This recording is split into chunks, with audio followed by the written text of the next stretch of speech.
Hi students, welcome in the online classes of DAV School. As you know, in the class 7th G Science, now today we start the chapter 5th.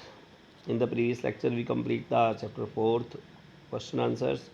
Today we start the chapter 5th heat. Name of our chapter is heat. Chapter 5th heat. Okay, let's start.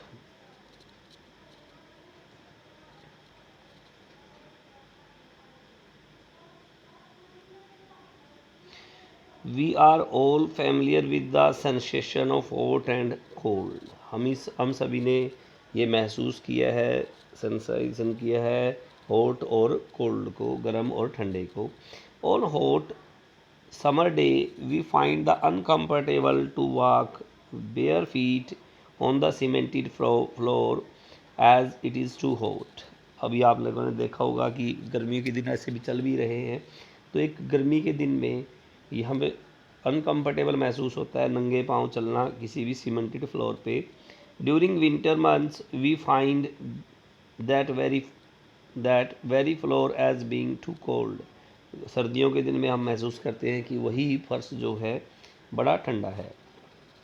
We express the degree of hotness of the body through its temperature. हम जो hotness की degree जो है temperature के द्वारा मापते हैं.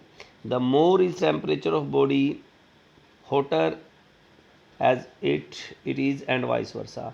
जितना टेम्परेचर ज़्यादा होगा उतनी ही बॉडी हॉट होगी और गर्म होगी, और उस अगर कम होगा तो टेम्परेचर उतनी ही कोल्ड होगी. वाइस वर्सा का मतलब ये है कि टेम्परेचर ज़्यादा तो हॉट, कम है तो cold. Okay. Heat as energy. Heat को एक एनर्जी के फॉर्म में कैसे बताएंगे. Heat as energy. We know from our daily experience that a bottle of ice cold milk left on a table on a hot summer day as soon warm up. हमने देखा है कि एक बोतल में ठंडा दूध अगर रखा जाए टेबल पर हॉट समर डे में तो वो धीरे धीरे गर्म हो जाता है. Glass tumbler of boiling hot milk kept on same table cool down after a while. अगर गर्म दूध जो है किसी गिलास के बर्तन में रख दिया जाए वो ठंडा हो जाता है. It shows that when the temperature of the body and its surrounding are different there are transfer of energy between the body and its surrounding.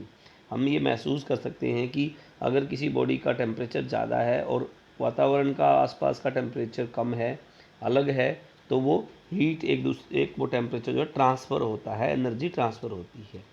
This transfer continue till the body and its surrounding attain the same temperature. ये तब तक होता रहता है जब तक कि उस वस्तु का या उस शरीर का या उस बॉडी का टेम्परेचर जो है सराउंडिंग यानी आसपास के टेम्परेचर के बराबर ना हो जाए. In the case of ice cold milk bottle heat flows from the surrounding to the bottle. अब अगर ठंडी बोतल है, ठंडा दूध की बोतल है, तो उसमें क्या होगा, हीट जो है सराउंडिंग से ही उस बोतल में जाएगी. In the case of boiling hot milk tumbler, गरम बर्तन जो है, गरम दूध का बर्तन जो है, it flows from the glass tumbler to the surrounding. उससे हीट क्या है, सराउंडिंग की तरफ जाएगी. जिधर टेम्परेचर ज़्यादा होगा उससे ठंडे कम टेम्परेचर की तरफ हीट जाएगी. Basis on such experience we say that. इसके एक्सपीरियंस के बेस पे हम ये कह सकते हैं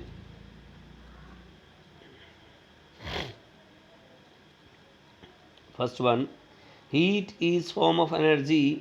हीट एनर्जी और thermal energy is transferred from one body to another due to the existence of temperature difference between them.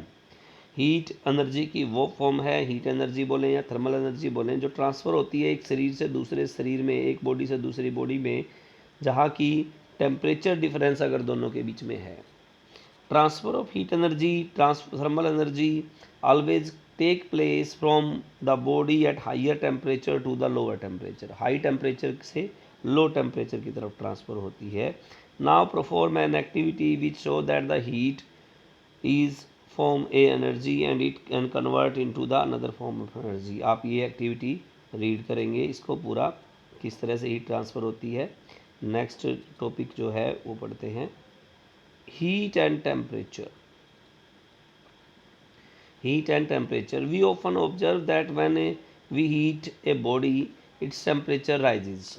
हमने ये महसूस किया, ऑब्ज़र्व किया कि जब किसी बॉडी को हम हीट करते हैं तो वो क्या है, टेम्परेचर इंक्रीज होता है. This indicates that heat and temperature are related to each other. ये दिखाता है कि हीट और टेम्परेचर एक दूसरे से रिलेटेड हैं. Heat is the energy of the body that is due to the motion of constituent particles molecules. Heat energy जो है बॉडी की, वो किसके कारण होती है, motion of the particles molecules. Temperature on the other hand is just the indicator of the energy. Temperature जो है जस्ट इंडिकेटर है एनर्जी का. Even a cold object possess heat energy. Cold object भी क्या है, हीट एनर्जी रखता है due to the motion of its particle molecules, क्योंकि इसके पार्टिकल्स के मोशन के कारण. व्हेन वी ऐड और remove heat from a body, motion of molecule become faster और स्लोअर. जब हीट को ऐड करते हैं, रिमूव करते हैं बॉडी से, तो वो फास्टर या स्लोअर होते हैं, मोशन जो है मोलिक्यूल्स का. ओके, आज हम यहीं तक पढ़ेंगे. आप इसमें से क्वेश्चंस फ्रेम करने की कोशिश करें. Thank you so much.